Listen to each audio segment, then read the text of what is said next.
அனைவருக்கும் வணக்கம். துலாம் ராசினியர்களுக்கு நிகழ இருக்கும் சுக்கிர பயிற்சியின் காரணமாக புதிய வாய்ப்பும் வெற்றி மீது வெற்றி கிடைக்கக்கூடிய ஒரு தருணமாக தான் இந்த சுக்கிர பயிற்சி அமையிருக்கு. அந்த வகையில துலாம் ராசினியர்களுக்கு என்ன மாதிரியான நன்மைகள் எல்லாம் ஏற்பட இருக்கு, கிரகநிலைகளின் ரீதியாக அமையிருக்கும் சாதகங்கள் என்ன, பாதகங்கள் என்ன, மேலும் என்ன மாதிரியான முன்னேற்றங்கள் எல்லாம் உங்களுடைய வாழ்வில் ஏற்பட இருக்கு என்பது குறித்தான முழுமையான பதிவை தான் இந்த வீடியோல நம்ம விரிவா பார்க்க போகிறோம். அந்த வகையில துலாம் ராசினியர்களை பொறுத்த வரைக்கும் மேச ராசியில் சஞ்சரித்த சுக்கிரன் தற்போது ரிஷபராசிக்கு பயிற்சியாகி அங்கு ஆட்சி பலம் பெறுகிறார். இதன் காரணமாக என்ன மாதிரியான நன்மைகள் எல்லாம் ஏற்பட இருக்கு, குறிப்பா குடும்ப சூழ்நிலை ரீதியாக மேலும் என்ன மாதிரியான முன்னேற்றங்கள் எல்லாம் ஏற்பட இருக்கு என்று பார்க்கும்போது உங்களுடைய ராசிக்கு அதிபதியாகவும் அஷ்டமாதிபதியாகவும் விளங்கக்கூடியவர் சுக்கிரன். அஷ்டமத்திற்கு அஷ்டமாதிபதி வரும் இந்த நேரம் அனைத்து வழிகளிலும் உங்களுக்கு தாமதம் ஏற்படுவதற்கான வாய்ப்புகள்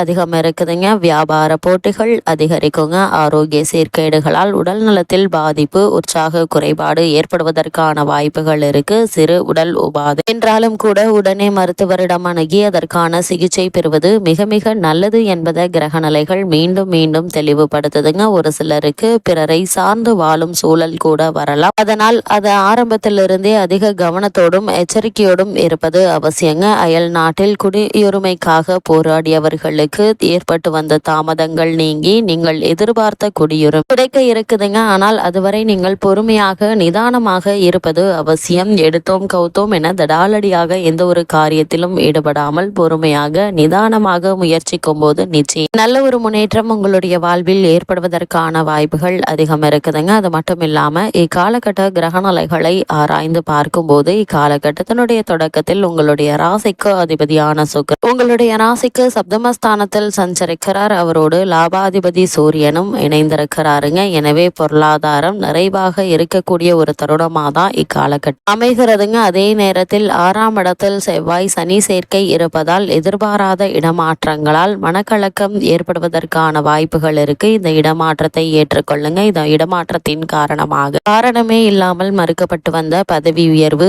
ஊதிய உயர்வு, உத்தியோகத்தில் கிடைக்க வேண்டிய சலுகைகள் ஆகியவற்றை தற்போது நீங்கள் தாராளமாக எதிர்பார்க்கலாம். அதே போல் பிறரிடம் ஒப்படைத்த பொறுப்புகளால் பிரச்சனைகள் அதிகரிக்குங்க. அதனால் எந்த ஒரு செயலாக இருந்தாலும் உங்களுடைய சொந்த முயற்சியை மேற்கொள்வது நல்லதுங்க. யாரிடமும் எதற்காகவும் பொறுப்புகளை ஒப்படைக்க வேண்டாம். அப்படியே ஒப்படைத்தாலும் உங்களுடைய மேற்பார்வையிலேயே அவர்கள் அந்த வேலையை செய்ய வைப்பது அவசியம். இது ஒரு சோதனையான காலமாகவே அமையலாங்க. அதனால் அதிக கவனத்தோடு எச்சரிக்கையோடு இருக்கும் போது நல்ல ஒரு முன்னேற்றத்தை இப்போது நீங்கள் தாராளமாக எதிர்பார்க்கலாம். அது மட்டுமில்லாம துலாம் ராசினியர்களை பொறுத்த வரைக்கும் உங்களுடைய ராசிக்கு 6ஆம் இடத்தில் சனி, புதன், சூரியன் மற்றும் ராகு இருப்பது வாழ்க்கையில் போட்டி, சவால், உழைப்பு ஆகியவற்றை அதிகரிக்குதுங்க. ஆனால் நிச்சயம் வெற்றி கிடைக்கும். மன உறுதி உங்களை வழி நடத்தும் என்பதால் நீங்கள் கவலைப்பட வேண்டிய அவசியம் இல்லைங்க. எதிரிகளை வெல்லும் திறன் அதிகரிக்கும். அதே போல் பாக்கியஸ்தானத்தில் குரு இருப்பது மிக பெரிய சாதகமாக அமைவதற்கான வாய்ப்புகள் இருக்கு. இது தெய்வ அருள், தர்ம சிந்தனை மற்றும் நல்ல முன்னேற்றத்தை அளிக்கக்கூடிய ஒரு தருணமாக காலகட்டம் அமைஞ்சிருக்குதுங்க. லாபஸ்தானத்தில் கேது இருப்பதால சில நேரங்களில் எதிர்பாராத லாபம் கிடைத்தாலும் நிலைத்தன்மை குறையுங்க. ராசிநாதன் ராசி 7ல் அமர்ந்து ராசியை பார்வையிடுவது ராசியினுடைய பலத்தை அதிகரிக்குதுங்க.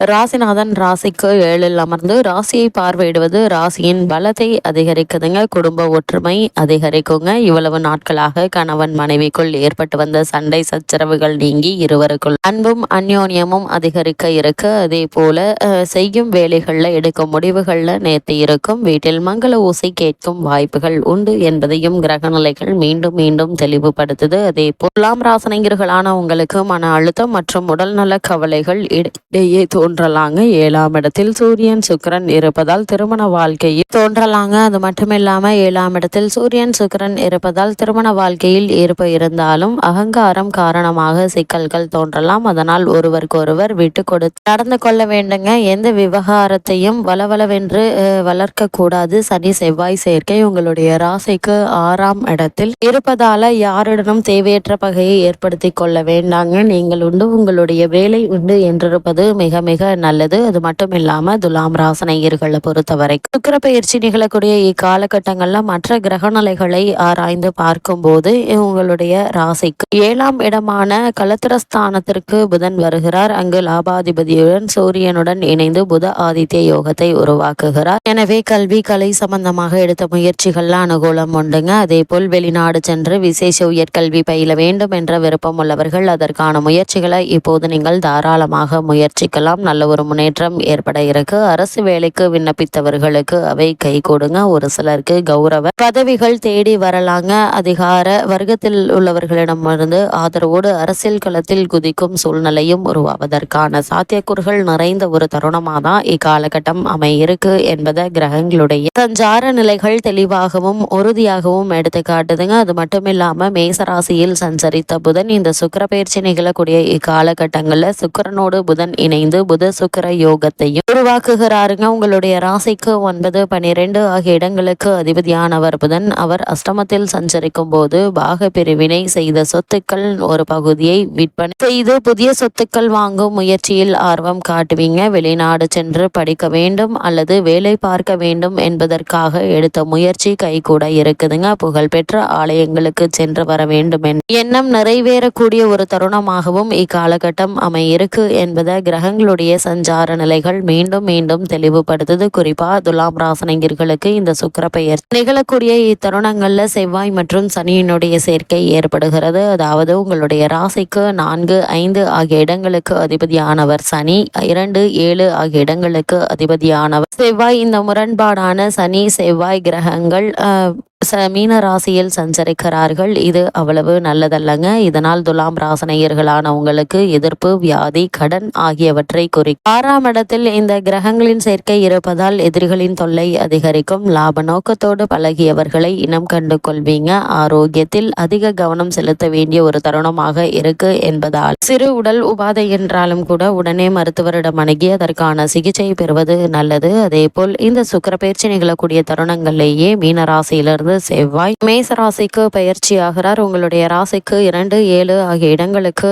அதிபதியானவர் செவ்வாய். அவர் சப்தமஸ்தானத்தில் சஞ்சரிக்கும் போது தைரியமும் தன்னம்பிக்கையும் அதிகரிக்குங்க. தடைகள் ஒவ்வொன்றாக மாறுங்க. கல்யாண முயற்சிகள் கைகூட இருக்கு. கடமையை செவ்வனே செய்து வெற்றி காண இருக்கீங்க. அதே போல் உடன்பிறப்புகள் உறுதுணையாக இருப்பாங்க. வீடு வாங்க வேண்டும் அல்லது வீடு கட்ட வேண்டும் என்று நினைத்தவர்களுக்கு அது கை கொடுங்க. உடன்பிறப்புகள் உங்களுடைய முன்னேற்றத்திற்கு வழிவகுத்து கொடுப்பாங்க. அதே போல் பொது வாழ்வில் உள்ளவர்கள் வீண்பலிக்கு ஆளாக வேண்டி ஒரு நிலை இருக்குதுங்க. வியாபாரம் தொழில் செய்பவர்கள் கவனத்துடன் இருப்பது நல்லது. உத்தியோகத்தில் உள்ளவர்களுக்கு பதவி உயர்வு வருவதில் தாமதம் ஏற்படுங்க. கலைஞர்கள் வரும் வாய்ப்புகளை உபயோகப்படுத்திக் கொள்ளுங்க. அதே போல் மாணவ மாணவியர்களுக்கு படிப்பில் கவனச்சிதறல் ஏற்படலாம். அதே போல் பெண்களுக்கு வருமானம் போதுமானதாக இருந்தும் செலவுகள் அதிகரிக்குங்க. இத்தருணங்கள்ல கிரகநிலைகளின் ரீதியாக கூறப்படும் பரிகாரம் என்ன என்று பார்க்கும்போது குரு தட்சிணாமூர்த்தி வழிபாடு குடும்ப முன்னேற்றத்தை ஏற்படுத்தும்.